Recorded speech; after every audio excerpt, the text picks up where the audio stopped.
All hell is breaking loose as a MAGA civil war has erupted. You see Republicans attacking Republicans. Donald Trump is out there attacking certain Republicans who he thinks are disloyal and who he thinks betrayed him because they wanted the Epstein files to be released. You have MAGA Republican senators like Senator Tillis calling out Donald Trump and Hegseth for being utter amateurs, essentially implying, in my opinion, that they are traitors for withdrawing 4,000 U.S. troops that were supposed to be in Poland in order to support NATO and to support a model ally there. You have a MAGA Republican Congress member who has literally just gone missing. Like nobody knows where this Congress member is. This MAGA is from New Jersey. Nobody's heard from him. Like they got to do a welfare check on this guy. And MAGA Mike's like, well, we don't know where he is, but we're just not going to ask all those questions. And I want to show you what's going down. I want to talk about what's happening right now in Kentucky, where you have Congress member Massey, who Donald Trump is attacking, of course, because Massey led the discharge petition to release the Epstein files. Also, Lauren Boebert is under attack by Donald Trump because Boebert is campaigning with Massey, and now Donald Trump is going after anybody. We know this. He's going after anybody who took part in releasing the Epstein files. As Donald Trump told Marjorie Taylor Greene, you're hurting me, you're hurting my friends, you're hurting MAGA. You're hurting MAGA by releasing the Epstein files. And Marjorie Taylor Greene's like, what do you mean I'm hurting MAGA? It's a child sex trafficking ring. And you said you wanted to release it. You're going to hurt all of my friends at Mar-a-Lago, Donald Trump said. And Marjorie Taylor Greene's been calling Donald Trump out. So for Trump, you are the height of a traitor if you are out there saying release the Epstein files. And now we see, like in Kentucky, where this primary is coming up next week, what is it, May 19th is the date of that primary in Kentucky. Lots of primaries taking place as well. MAGA Republicans put 32, it's the most money that's ever been spent in the history of like congressional races. 32, I think by the time all said and done, it may be around $50 million for one House seat in Kentucky that's occupied by former MAGA Republican, again, Republican Congress member Thomas Massey, who voted with Trump over and over again. It's just when it came to the Epstein files, Massey was like, we need to release the Epstein files, and it's important that we get this out there. And then MAGA's like, how dare you? We're going to put all of our special interest money to destroy you. The most money ever spent in the history of challenging any Congress member in a primary because you had the audacity to release the Epstein files. Let me show you what's just been going down over the past 24 hours. Here's what Donald Trump posted. He goes, word is that Rand Paul and Lauren Boebert, two very difficult and highly unreasonable Republican votes, are right now in the great Commonwealth of Kentucky, which I won by 31 points, parading around like fools for the worst Republican congressman in history of our party. His name is Thomas Massey, and he is disloyal, ungracious, and sanctimonious. He's a sanctimonious fool who almost never votes for even the best of Republican values. Pause. This guy votes with like Republicans 99% of the time. He votes with Trump like 99% of the time. The one time he didn't was on the Epstein files. And this is what he gets for saying release the Epstein files. Why? Because Donald Trump and this despicable regime, they're covering up a child sex trafficking. Damn it, Donald Trump was like best friends with Epstein. Donald Trump's the Epstein class. The White House is the center of the cabal. Donald Trump goes on to write, the man running against Massey, Ed Gallerin, is a true American patriot, a farmer from Kentucky, and a military hero. He is loyal and MAGA all the way. Vote for Ed Gallerin and wipe away the stench of one of the worst congressmen in history of our great party, Thomas Massey. May we never have to deal with him again. Donald J. Trump. And then he has Laura Loomer, his like henchman or henchwoman, and she's out there like spreading these rumors about Thomas Massey. She's like, word has it that another MAGA Republican Congress member, Randy Fine, who's like the worst human being ever. You guys know Randy Fine from Florida. This guy's like the biggest scumbag. But Randy Fine told me that after Massey's wife passed away and he was dating someone before his current wife, that he wanted her to do weird sexual things, and that actually Massey is a perpetrator of all of this horrible stuff, and that Massey also's main benefactor is someone from Iran, and Massey's getting all of his money from Iran in order to destroy Israel. He's an Iranian terrorist cell. These are the types of things they're going after Massey for, because he said, let's release the Epstein files, and he led the discharge petition with Ro Khanna. Then Lauren Boebert was in the congressional district to help Massey, because she's developed this bond with Massey and over releasing the Epstein files. And she votes with Donald Trump most of the time also. And then Donald Trump responds after finding out that Lauren Boebert is campaigning with Massey. Donald Trump goes, is anyone interested in running against weak-minded Lauren Boebert in Colorado's 4th Congressional District? You remember Lauren moved to the district when it became obvious that she couldn't win in her congressional district, the 3rd, a carpetbagger indeed. Boebert is campaigning for the worst Republican congressman in the history of our country, Thomas Massey of the great Commonwealth of Kentucky, and anybody who can be that dumb deserves a good primary fight. Even though I long ago endorsed Boebert, if the right person came along, it would be my honor to withdraw that endorsement and endorse a good and proper alternative. Just let me know or announce your candidacy and I will be there for you. Donald J. Trump. And all of this kind of right-wing weirdo influencer network for Trump and MAGA, who are out there saying, release the Epstein files. Who's going to be in the Epstein files? Is it Clinton's and this. Now that Donald Trump is all over the Epstein files, more references to Donald Trump in the Epstein files than Harry in all of the Harry Potter books combined. More references to Donald Trump in the Epstein files than Jesus in the Old Testament and New Testament combined. They're like, okay, let's attack Massey and Marjorie Taylor Greene and Boebert, anybody who signed the discharge petition to release the Epstein files. They're dead to me. They're dead to me. Lauren Boebert responds, yes, I saw Donald Trump's post. No, I'm not mad or offended. I knew the risks when I agreed to stand by my friend Thomas Massey. I was and will be America first, America always, and MAGA on. Yeah, I'm not mad, just... He's calling me out. That's how we do it in MAGA world. That's how we do. They cover up child sex trafficking. I want to release it, but then we're all MAGA. We're all Club Rose Garden, golden ballrooms, arches. At the end of the day, raise everybody's prices, make things less affordable, highest foreclosure, credit card delinquency, student loan debt in recent history. Yeah. Oh, Donald Trump also goes after Bill Cassidy, senator from Louisiana, incumbent senator from Louisiana. And Donald Trump has endorsed Bill Cassidy's primary challenger, a MAGA Republican Congress member from Louisiana as well, Julia L., as he calls her, who's running against him. And Donald Trump, and Bill Cassidy voted to convict Donald Trump back in 2020 during the impeachment trials. So Donald Trump hasn't forgot about that. That's what Donald Trump obsesses over. Senator Bill Cassidy of Louisiana is a disloyal disaster. His entire past campaign for the Senate was about Trump, how he's with me all the way, and then after winning, he turned around and voted to impeach me for something that's now proven to be total bullshit. He knew that at the time, but didn't care. Bill Cassidy's a sleazebag, a terrible guy who's bad for Louisiana. Now he's going to get clobbered, hopefully, in today's big election by two great people. Vote today for Julia L. She's a winner who will never let you down. I love Louisiana, won it all 3 times and got most of the votes in history. And so, by the way, Bill Cassidy enabled people like RFK Jr. to get their positions to lead the Department of Health. Bill Cassidy's a former physician. He knows better. He knows better than all of this. Yet, he was, trying to appease Donald Trump after, voting to impeach Donald Trump. And this is where it gets you, everybody. This is where it gets you. All right, let me share with you, though, what's going on in another congressional district out here in California's 40th congressional district. Because of the redistricting after Prop 50, California's 40th now merged 2 Republican congressional districts. So now you have MAGA Republican Congresswoman Young Kim and MAGA Republican Congressman Ken Calvert. They're running against each other. So let me show you what this MAGA civil war looks like.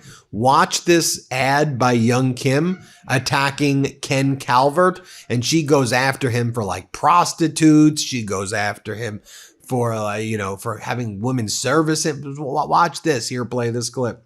Kim, I approve this message. Ken Calvert, named among Congress's most corrupt, but he's not just swampy, he's sleazy. Calvert got busted with a prostitute, pants down in his car, tried to flee, then lied to police. No wonder President Trump can't trust Calvert. He betrayed MAGA too, spent our money on sex changes for kids, got sex for himself while fleecing taxpayers, screwing us, servicing himself, sabotaging Trump. Ken Calvert, what a sleazebag.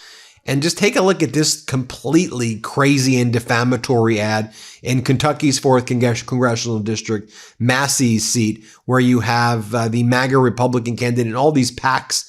They put out this video with AI to make it look like Massey is going into a hotel room with Ilhan Omar and AOC. It's like a really disgusting ad. Here, play this clip right here. Thomas Massey caught in a throuple in Washington. He's cheating with the squad on the America First movement. Massey voted with the squad against Trump's tax cuts. Massey voted with the squad against finishing Trump's wall. He voted with them against hiring new border agents. Well, this is worse than adultery. It's a complete and total betrayal of President Trump and Kentucky conservatives. On May 19th, fire Thomas Massey. MAGA Kentucky is responsible for the content of this advertising. Oh, by the way, Ed Gallerin apparently was following OnlyFans models, an account named Elena European RIA. I don't know if this may be like an AI OnlyFans account. I really don't know one way or the other. I'm not going to click the link, okay? But Ed Gallerin caught following OnlyFans model on Instagram, okay? And then as I noted before, there's a MAGA Republican candidate who is just like completely missing right now. Like nobody knows where this individual is. His name is Tom Keene Jr. And like nobody knows where Tom Keene Jr. is from New Jersey. Watch as MAGA Mike is asked by members of the press. This is from Manu Raju, I believe, just saying like, where's Tom Keene Jr.? He's a guy who's missing. There may be some issues with his health. Nobody knows where he is. Let's play this clip right here. Do Tom Keene's constituents deserve to know where? Do Tom Keene's constituents deserve to know what's going on with him?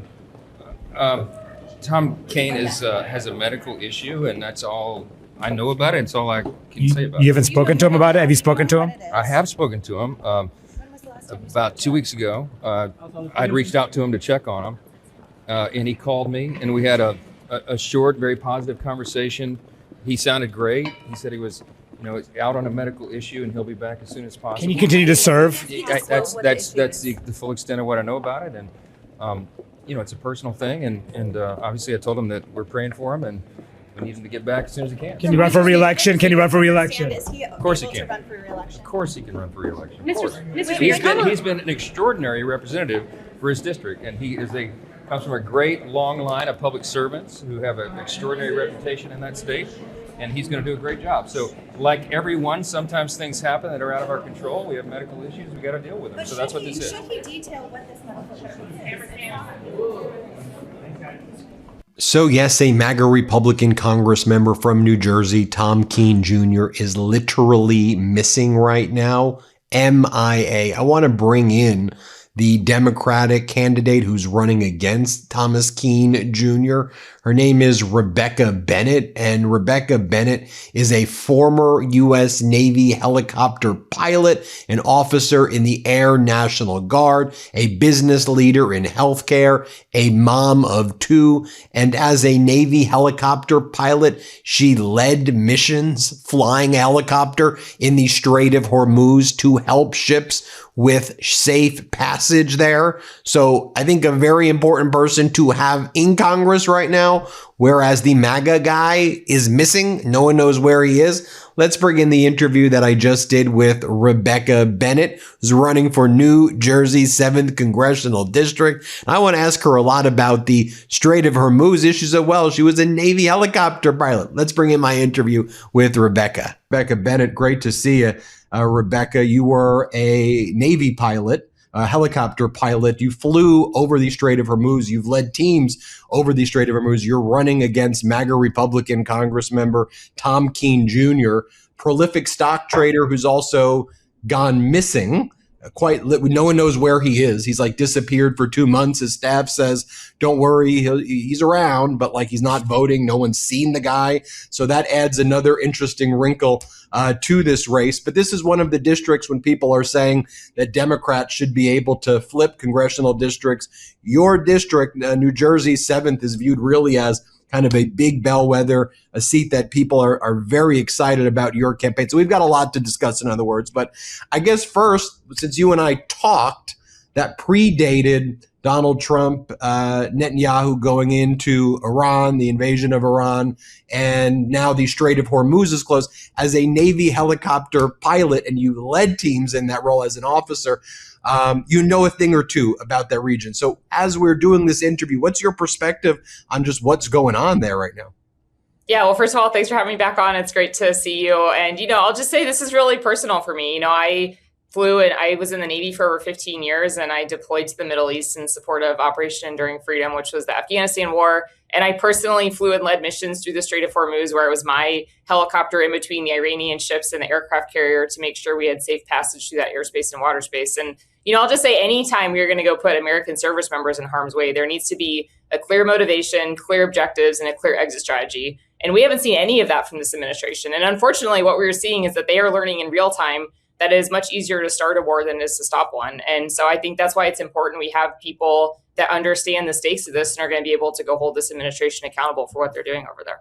Yeah, it seems that I don't want to call it a plan, whatever they're doing just seems to be just coming up with branding names for it. So we had Midnight Hammer last June where they said total obliteration, but then we had Epic Fury, which was to stop the uranium enrichment, even though there was total obliteration for Midnight Hammer.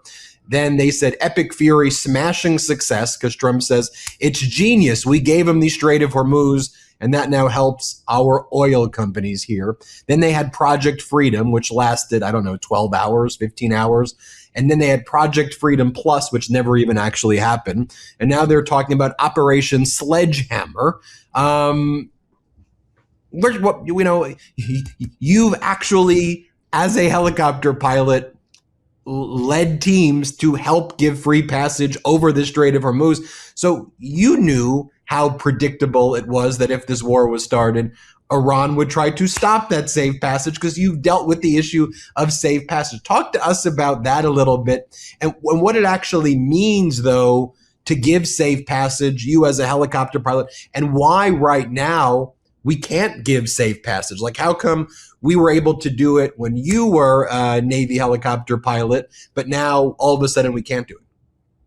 Yeah, I think for me, it's just to your point, this was obviously the first thing that Iran was going to do. As soon as we entered this conflict, this was abundantly clear that they were going to shut down the strait. And so the Trump administration should have planned for this as a contingency. So, that's number one. And then number two is about the fact that it's much more difficult to be able to ensure that we have passage through it now. This is all open source information, but, we're seeing that there's mine laying capability that Iran is doing. And, I think this is something else that is important that we think about as we look to take back the House is warfighting looks different in the 21st century. And what we're seeing right now is a lot of asymmetric warfare where there's a lot of use of drones and low cost equipment that Iran is using. We saw this in Ukraine as well with kind of Russia. And so I think it's important we really think about what does our warfighting look like? Because some of the other information that we've seen is that we've depleted our munitions.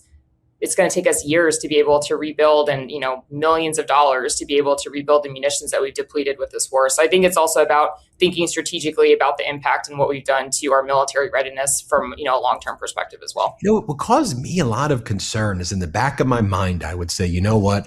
this Trump regime, they lie about everything. They're out of control. I can't trust them. But I would say, you know who I can trust? CENTCOM. Even despite all of the Trump stuff, we got Admiral Brad Cooper and CENTCOM. They're going to give us accurate information.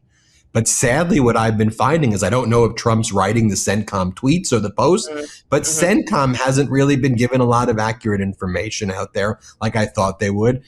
And when Brad Cooper was testifying before the Senate and Senator Gillibrand was questioning him, he was asking him, well, what do we know about any other incidents involving, hospitals or schools?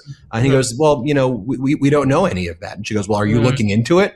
And he goes, no, we're not looking into it. Do you want to look in? So your basis that we didn't do these things is that you're not investigating it when there are these major reports in the New York Times. And so I guess my fear is this Trump regime stuff now leaking into all this other just basic functioning stuff like the blocking and tackling that CENTCOM's supposed to do. Of course, we should be investigating if there are war crimes and civilian deaths happening. We should be transparent about that. Yeah. And, I'll just say for me, this is an area where, I have friends that are still serving on active duty, and I certainly talk to them about this. And I know that all of us took an oath to support and defend the Constitution of the United States. And so I do have confidence in our military officials to make sure they are going to uphold their oath. But also, I do think it's important to recognize this is really taking a massive toll on our service members. One of the aircraft carriers, the Ford, just did the longest deployment since the Vietnam War, where they were underway for over 300 days. And it's really hard to explain what toll that takes on a crew, on individuals, on the ship itself. But to be underway at sea for that long of a period of time, the longest I was deployed was around 10 months. And that's a really long time to be gone. And so, we're just putting an incredible burden on our service members. And for what? What are the objectives here? And we still have yet to see an actual plan from the Trump administration on what they're going to do, on how are we going to get out of this mess. And, what we're seeing is that what Donald Trump and Tom Kean Jr. and all these other people ran on was lowering cost of living and no more forever wars. And this is the exact opposite. And so to me, it's about holding them accountable for, what they're doing. Rebecca, let's talk about this congressional district that you're running in. Tom Kean Jr., MAGA Republican Congress member. He's MIA, prolific stock trader, seems to be using this position to help himself while hurting the people of New Jersey's 7th. Talk to us about what you're hearing in this congressional district right now, because, people may be fascinated to say, wait a minute, New Jersey elected this MAGA guy who's a Trump extremist. And, people don't think of New Jersey, but he promised, I'm going to make things more affordable. Your life's going to get much better. Here's all the great things you're going to do. And frankly, it feels exactly like what Trump did to Atlantic City in the 90s, to the 7th and throughout all of Jersey. So talk to us about that. Are people waking up?